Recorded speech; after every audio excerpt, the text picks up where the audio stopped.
Hi everyone, this is OCD Live. I'm Ali Grayman. We're going to be answering some questions about OCD. If you haven't subscribed to this channel, please subscribe. If you have a question that you would like me to answer on the next show, please leave it below any of the videos and let's get started. So the first question is, please discuss being able to forgive yourself and move on after you have allowed yourself to fall into the OCD trap. I took the bait when I knew I should have ignored the thoughts and ended up beating myself up for doing so.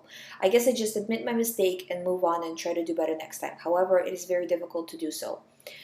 You have to just move on, because the more you're stuck in that negative zone of, I failed this time, I'm not doing good, that negative self-talk, the more you're bringing yourself down in terms of recovery, because the mind sees that negative self-talk as something is wrong.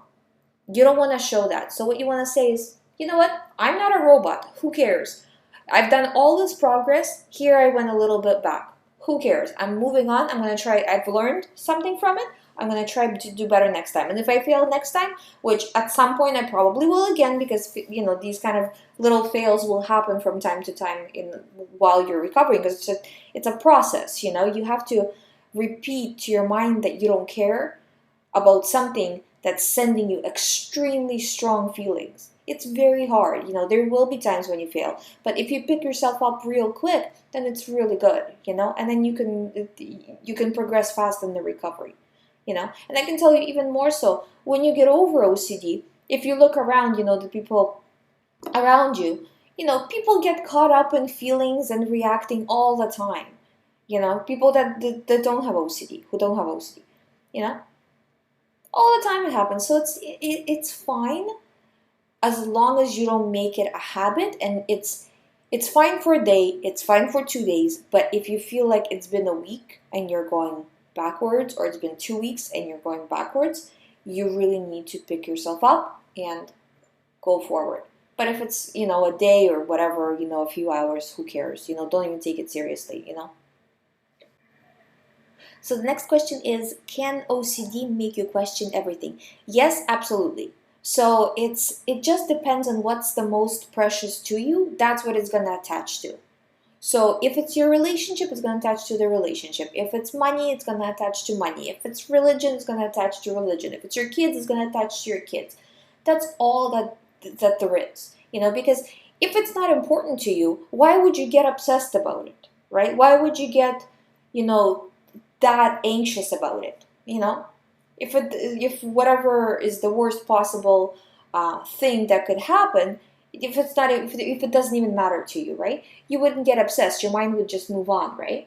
But for example, a person, say a person who is not religious, they won't get religious OCD, because they're not religious, right? Unless there's sometimes where they will, which is kind of like when it's a complicated situation, and they're not religious, say, but their family is, and the OCD centers around that, or something like that. But generally speaking, if they don't care about something, they're not going to get obsessed about it. What they care about most is what they're going to get obsessed about. But within that spectrum, so say for example, you care the most, as you say in your question, about your relationship, right? So it can attach and create any kind of scenario or story around that. So yeah, you have to come to the point of, it has to do, say, with my relationship, so I'm disregarding it, no matter what it throws at you. Or it has to do with religion, that's my theme, I'm disregarding it. So you're not going from this to this to this to this, you're saying generally, this is what it is, I'm not paying attention. Don't dissect every single situation separately, view it as a whole, because that's all it is. The whole situation is the same. Your mind is just coming up with creative ways to bring it up to you. And then as you do ERP, exposure and response, eventually it will stop. But it won't stop on its own. You have to make it stop. And that's, that's what I always talk about, right?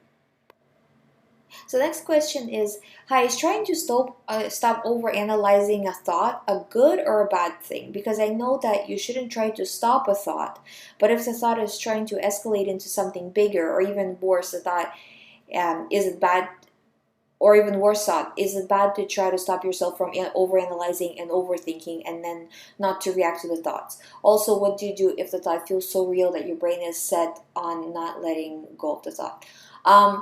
So yeah, what you want to do is you want to refuse to analyze, okay? It's not, some people say, well, is it not avoidance? Well, it's if a person who doesn't have OCD has a thought of, oh my God, I don't know, the aliens are going to land on planet Earth tomorrow. Are they going to analyze that thought? No, they're going to say, that's silly, I'm not paying attention, I'm moving on. Okay? So same thing here. It's an irrelevant situation, an irrelevant thought, and that's why you're choosing not to pay attention to it. So it's not that you're stopping the thought, you're letting the thought kind of float around in your mind, but you're not giving it energy. So it floated into your mind, you kind of chose to live parallel to it, didn't pay any attention to it, and just like it flew in, it flew out. Rather than you give it energy and it starts to kind of grow and develop and get bigger and bigger. And the second part of the question, also, what do you do if the thought feels so real that the brain is set on not letting go of the thought? So the more you analyze, the more real it's going to feel. So if you first get a thought and you start out at level 7, you give it enough energy and it will be at level 10 in about an hour. So you have to take that energy away. There's no really other way. What can help in that specific situation where your brain kind of feels like it's on fire is to change your surroundings in that moment, okay? Go out to the store or something like that where you have to give your mind something else to focus on. Like your mind doesn't have an option. It has to focus on something else because that will take a little bit of the edge off and give you enough room to actually choose not to pay attention anymore, and then it will calm down from there. But it kind of will soothe the situation a little bit. So the next question is, how is it possible that one day I feel perfect, can't even force myself to think a negative thought, then the next day I can't even get it out of my head? It really depends on the situation. Sometimes that happens when the person will kind of go back and try to think the thought now that they're not anxious, because that's a behavior that happens quite a bit. Sometimes it could be just stress, that the person was busy during the day and then the next day they're not busy and the brain starts to fire, all of the OCD thoughts because you didn't pay attention for the day. Or sometimes it goes the other way where the person doesn't have a lot to do and the brain is basically bored and it needs to send you something, so it goes immediately to OCD because that's all, it doesn't have anything else to grab onto. And that's one of the reasons a lot of people feel the worst in the morning as well. What you have to do is just notice the pattern. What happened the day before? Were you stressed? Did you analyze? What happened? What happened to cause that shift? And then try to do better next time. It's all, OCD always works on a pattern. You just have to be very careful to find it. But I'm telling you, it is there. Just examine what happened between those 2 days and you'll see it pretty clearly. This is actually something that I do routinely with clients, is if they are having, a bad day all of a sudden or a good day all of a sudden, we go through the day before and see what caused it, because whether it's a good day or a bad day, we need to know why the shift happened so we can multiply the good days and eliminate the bad days as much as possible. And it also puts you in that mindfulness viewpoint from the third perspective where you're objectively looking at what happened rather than dissecting and being right in there. So the next question, the person's asking about a book that they read and that triggered them and they feel like they ruined their recovery because of reading the books, the content of the book. So what you have to do is, this is typical OCD, you have to choose to disregard, This is just an OCD trigger. And I'm not trying to give you reassurance, but you have to start moving on, because the more you dive into this stuff, and the fact that you were reading that particular book is already reassurance, So reassurance always makes you feel worse. So, but nobody can dig you out of this now except for you, You have to choose to disregard in order for the thoughts to start going away and for you to get back to recovery, you know? So take it as any other OCD trigger and basically just move on from it, you know? And it's not that you can just move on, but you choose to move on. Even if it feels good, even if your anxiety is not relieved and you still feel anxiety and you still feel stress and you still have all of the what ifs and doubts, you choose to move on and you choose not to dissect this any further. And then what will happen is after a while, you will see that it's silly just like everybody else would think that it's silly. But right now you're too in it to be able to see it. So you have to stop doing the digging. No more about this book, no more talking about it, no more thinking about it, just continue to refuse. If the thought comes in, well, what about this, what about that? No, not dealing with this anymore. I'm done dealing with this, But you have to do it, and it's going to be just getting you every moment of the day. But you have to refuse, and then you will see that in a few days it'll be all done with, Not the entire OCD recovery, but this specific theme. And then from there, whatever it throws next at you, you have to disregard so you don't get yourself into this situation again. So next question is, can being sick spike OCD? I'm not really sure what kind of being sick are you talking about. If you're talking about like a cold, yeah, potentially, because you're kind of not doing much and you're laying around, and if you're inactive, then the mind becomes more active because it doesn't have as much to deal with it, so you can really focus on OCD. If you're talking about something more serious, which I hope you're not, but if it is, then it can, in a way of stress, or it can start doubts, what if this, what if that? It just gives a lot more for OCD to play with, especially if your theme is around the medical stuff. If it's not, then it is probably just because you're doing nothing. So try to be as busy as possible when you're sick. I know, like, you're not doing much when, you're trying to get over the sickness, but try to maybe read or talk. Give yourself as much to do as possible in that situation.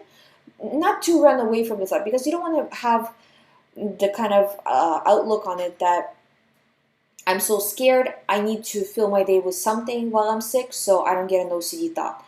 Because that's a position of fear, right? What you want to say instead is, this is silly, I've been dealing with this for a long time, I'm sick of it, I'm going to fill my day with something that's actually productive, which is not what OCD is. So I'm choosing to do that, not this.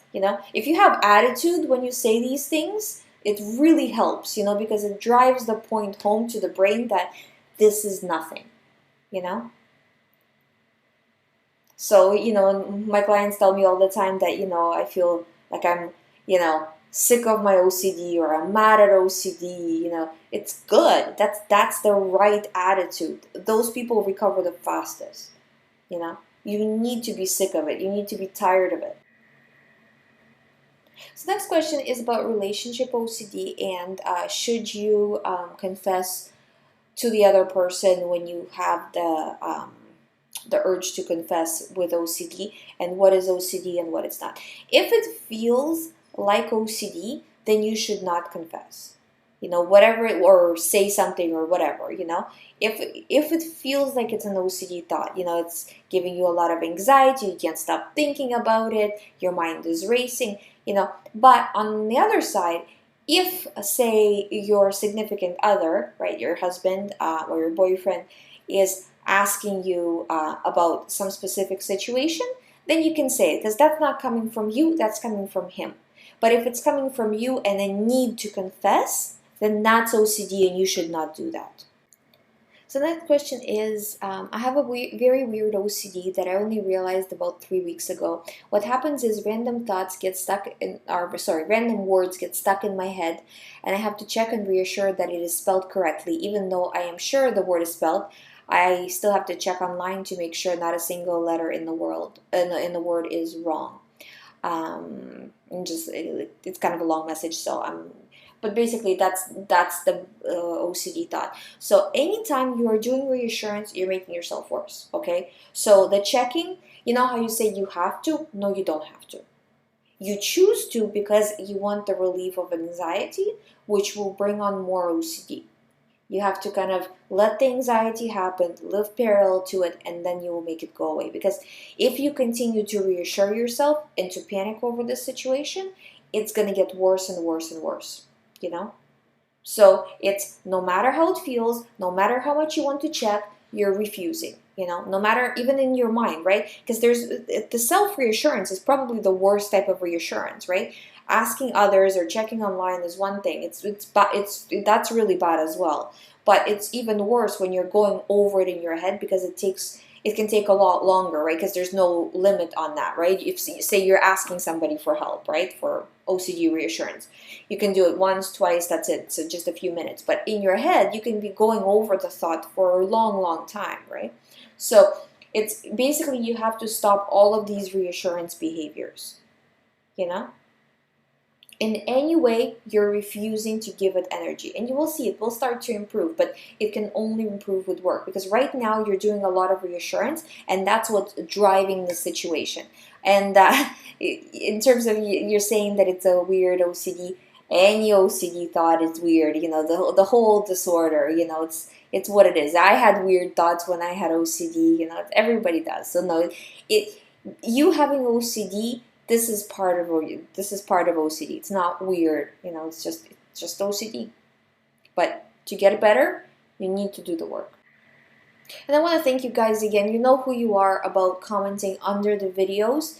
I mean, it's somehow there is a community now that's built on this channel, which actually helps each other, and it's really nice to see, because a lot of the forums, when like people discuss OCD on forums, it becomes a reassurance kind of situation where everybody's reassuring each other, and it becomes the more they do it, the less productive it becomes, and the more reassurance it becomes, right? But here everybody's really supportive, really saying the correct things. I mean, honestly, guys, some doctors that my clients tell me about should read these comments, just to kind of, I don't know, learn a few things. No offense to the doctors out there, but I hear probably out of 100% of the stories that I hear, 99 are not good. And not, I talk to people all around the world, and I can't tell you that in this country it's better than in that country. It's all pretty bad. So the next question is about religious OCD and having blasphemous thoughts. And the person is asking, I really just don't understand if this is just me or is it OCD. I would appreciate an honest opinion. Now my blasphemous thoughts have become reoccurring, almost like I want to say them in my mind or on purpose, and then I do. Then I feel bad. What's happening? Basically, they're asking what's happening. So this is typical religious OCD thought, But the more you pay attention to these thoughts are auto-generated. You know what I mean? Like they're not really even coming from you, But the more you buy into them, the worse they're going to be, You have to say, yeah, brain, say all kinds of thoughts. I don't care, It's like you're blaming a computer for generating, I don't know, a line that, goes against your beliefs, That part of the brain, it's like a computer. It's not conscious in the way that the soul, if you will, is, right? It's reactionary. So it reacts to your panic and sends you whatever thought you're panicking about. For you, it happens to be about religion. If it was about, I don't know, red balloon in the sky, you would get, thoughts about that are, scary and negative. You know what I mean? It's just because you're reacting with fear, So if you refuse to react with fear, and I know with religion, I actually have a lot of clients who have religious OCD, and so I have a lot of experience with it. And, when you refuse, you're going to get the thoughts that, well, if I am, not paying attention to OCD, it's kind of like, it's like I like these thoughts because I should be, trying to make them go away or whatever. This is all OCD talk. This is how you make them go away, is by refusing the thought, not refusing it as in trying to make it go away, but refusing it as in This is OCD. I'm not giving it any energy in any way. If the thoughts are running through your head and they're all negative and they are, going against your religion and blasphemous and all of that, who cares? They're auto-generated. They have nothing to do with you.